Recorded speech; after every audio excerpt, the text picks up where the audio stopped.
শূন্য চিঠি। আমার বরের যখন চাকরি চলে যায়, তখন আমি হন্যে হয়ে টিউশনি খুঁজতে শুরু করি। আমার বর কেমন যেন হয়ে গেছে। আমার সাথে ঠিক করে কথা বলে না। অথচ বাসা থেকে যেদিন ওর সাথে পালাবো বলে ঠিক করেছিলাম, সেদিন থেকে প্রমিস নিয়েছিলাম খারাপ সময়গুলো দুজনে মিলে মোকাবেলা করব। আমাদের ভালোবাসার বিয়ে। আমরা দুজনে একই কলেজে ভার্সিটিতে একসাথে লেখাপড়া করতাম। সেম ব্যাচমেট ছিলাম।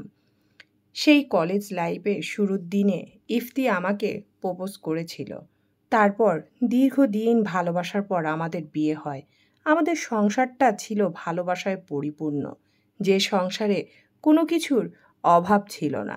ইফতি খুব ছোটোখাটো একটা চাকরি করত, কিন্তু এতেই আমরা দুজন অনেক খুশি ছিলাম।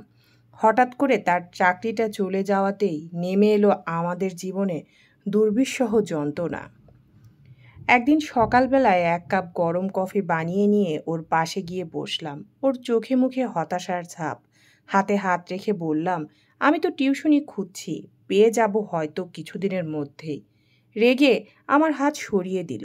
গিয়ে দাঁড়ালো বারান্দার গ্রিলের সামনে। কফি নিয়ে আবারও পাশে গিয়ে দাঁড়িয়ে পড়লাম। ইফতি এমন কিন্তু কথা ছিল না। এতদিন তো তোমার ভরসাতেই ছিলাম, এবার একটু আমার উপর ভরসা রাখো। ইফতি আমার দিকে এক পলক তাকিয়ে কফি খাওয়ায় মন দিল। দুদিন পরে কয়েকটা টিউশনির খোঁজ পেলাম। ইফতিও নতুন চাকরির জন্য অনবরত ইন্টারভিউ দিয়ে যাচ্ছে, কিন্তু কিছুতেই কিছু হচ্ছে না। হতাশা ধীরে ধীরে গ্রাস করে নিচ্ছে। আমিও অনেক চেষ্টা করছিলাম একটা চাকরির জন্য। এ জায়গায় সে জায়গায় অনেক জায়গায় ইন্টারভিউ দিয়েছি। এভাবে কিছুদিন যাওয়ার পর আমার ইন্টারভিউয়ের ডাক পড়ল। টিকেও গেলাম, চাকরিও হলো, কিন্তু ইফতি কেন জানি খুশি ছিল না। সেটা আমি বুঝতাম। বইয়ের টাকায় বর চলবে, ব্যাপারটা একটু কেমন দেখায়, তাই সে কিছুতেই মানতে পারছে না। সকালে হম্বিতম্বি করে ব্রেকফাস্ট বানিয়ে রুমে এসে দেখি ইফতি অনবরত কাশছে, কাশির সাথে রক্ত পড়ছে। আমি ওকে জোর করে ডাক্তারের কাছে নিয়ে গেলাম। টেস্টের পরে রিপোর্ট বের হলো। ইফতি আমার হাত দুটো ধরে বলল, আচ্ছা ধরো আমার বড় কোনো অসুখ হলো, আমি মারা গেলাম, তখন তুমি কি করবে? আমি রাগী চোখে তাকিয়ে বললাম, এসব কথা না বললেই নয়। আমার সবটুকু আয়ু নিয়ে তুমি দীর্ঘ আয়ু পাও। ডক্টর যখন বললেন ইফতির ব্লাড ক্যান্সার হয়েছে, আমার পায়ের তলা থেকে একটু একটু করে মাটি সরে যাচ্ছিল। আমার সবচেয়ে কাছের মানুষ, আমার ভালোবাসার মানুষ, আমার কলিজা, আমার স্বামী, তার এত বড় একটা অসুখ, সে আর এই পৃথিবীতে বাঁচবে না। আমি যেন বাকরুদ্ধ হয়ে গেলাম। বাসায় ফিরে কেউ কারোর সাথে কথা বলছি না। আমার চারপাশ কেমন অন্ধকার হয়ে আসছে। মনে হচ্ছে এসব কিছু আমার দুঃস্বপ্ন। ঘুম ভেঙে জাগলেই সব ঠিক হয়ে যাবে, কিন্তু না, কিছুই ঠিক হলো না। আস্তে আস্তে আরও অসুস্থ হতে থাকলো। আরেকটি টাকার প্রয়োজন পড়ে গেল আমার। ডক্টর যেদিন বলল ইফতির হাতে আর মাত্র 1 মাস সময় আছে, ইফতি আমাকে একটা প্রশ্ন করেছিল, আমি তো বাঁচব না, এখন তুমি আমার জীবন থেকে চলে যাও, এবার ছেড়ে দাও আমায়। এই 1 মাস ট্রিটমেন্ট করেও কিছু হবে না। যতই তুমি চিকিৎসা করো, আমি তো আর সুস্থ হব না, ভালো হব না। তাই তুমি নিজের জীবনটা নিজের মতো করে সাজিয়ে নাও। আমার জন্য তোমাকে অনেক কষ্ট করতে হচ্ছে। আমার চিকিৎসার জন্য অনেক টাকা লাগছে, যা তোমার জন্য কষ্টসাধ্য হয়ে যাচ্ছে। টাকা জোগাড় করতে তুমি হিমশিম খাচ্ছ, সেটা আমি কিছুতেই মানতে পারছি না। ইপ্তির কথায় পাত্তা না দিয়ে আমি ফোনে এক বড় ভাইয়ের সাথে টাকার ব্যাপারে কথা বলতে লাগলাম। ইফতি আবার আমাকে জিজ্ঞাসা করলো, আচ্ছা এভাবে আর কতদিন ভালোবাসতে পারবে আমাকে?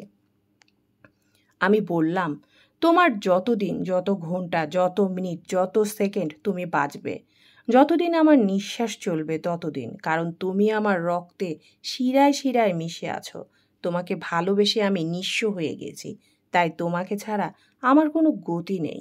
যখন তুমি পৃথিবীতে থাকবে না, তখন বোধহয় নিঃশ্বাস আটকে এমনি আমি মারা যাব, কারণ তুমি তো আমার অক্সিজেন, আমার বেঁচে থাকার অবলম্বন। সৃষ্টিকর্তা নিশ্চয়ই আমাকে এত বড় শাস্তি দিবেন না তোমাকে আমার কাছ থেকে কেড়ে নিয়ে। ইতিমধ্যেই বড় ভাইয়ের ফোন এলো। হয়তো টাকার জোগাড় হয়েছে। আমি তাড়াহুড়া করে বেরিয়ে গেলাম। টাকা নিয়ে বাসায় ফিরে দেখি ইফতি সুইসাইড করেছে। আমি স্তব্ধ হয়ে দাঁড়িয়ে আছি। আমার নিঃশ্বাস বন্ধ হয়ে আসছে। চারপাশ থেকে কালো আঁধার আমাকে গ্রাস করে নিচ্ছে। ইফতির হাতের মুঠোয় একটা কাগজের টুকরো, যাতে লেখা, তুমি আজ থেকে মুক্ত। তোমার কষ্ট সহ্য করতে পারছিলাম না। বিশ্বাস করো, নিজের শারীরিক কষ্টের চেয়েও দ্বিগুণ কষ্ট হতো যখন তোমাকে আমার জন্য অসহায়ের মতো মানুষের কাছে হাত পাততে হতো। তা আমাকে দু চোখে দেখতে হয়। এই কষ্ট আমি আর নিতে পারলাম না। তাই সব দায়ভার থেকে তোমাকে মুক্ত করলাম। তুমি ভেবে নিও, একটা লম্বা দুঃস্বপ্নের সমাপ্তি হলো। চিঠিটা পড়ার সঙ্গে সঙ্গে আমার নিঃশ্বাস আটকে এলো। আমিও পৃথিবীর মায়া ত্যাগ করছি, কারণ আমার অক্সিজেন চলে গেছে পৃথিবী থেকে। ধীরে ধীরে ধরে পড়লাম ইপ্তির পাশে। ইপ্তির বুকের উপর নিজের মাথা রেখে বললাম, তুমি আমাকে ছেড়ে একা পাড়ি জমাবে না ফেরার দেশে? সম্ভব নয়। তুমি আমার ভালোবাসা। তোমাকে ছাড়া এই পৃথিবীতে আমি বাঁচতে পারবো না। তাই তোমার সঙ্গে সঙ্গী হলাম। হয়তো তুমি বিশ্বাস করতে না যে আমি তোমাকে ছাড়া বাঁচব না। দেখো, আজ প্রমাণ দিয়ে গেলাম। তোমার পিছু পিছু ওপারে চলে গেলাম, কারণ ওপারেও আমি তোমার সঙ্গে বাঁচতে চাই, তোমার ভালোবাসা নিয়ে। তুমি শুধু আমার, শুধুই আমার। এভাবে একটি ভালোবাসার সমাপ্তি ঘটল। নিথর দুটি দেহ পড়ে রইল। ভালোবাসা দুটি মানুষ একে অপরকে ভালোবেসে সেদিন একসঙ্গে পৃথিবী থেকে বিদায় নিল।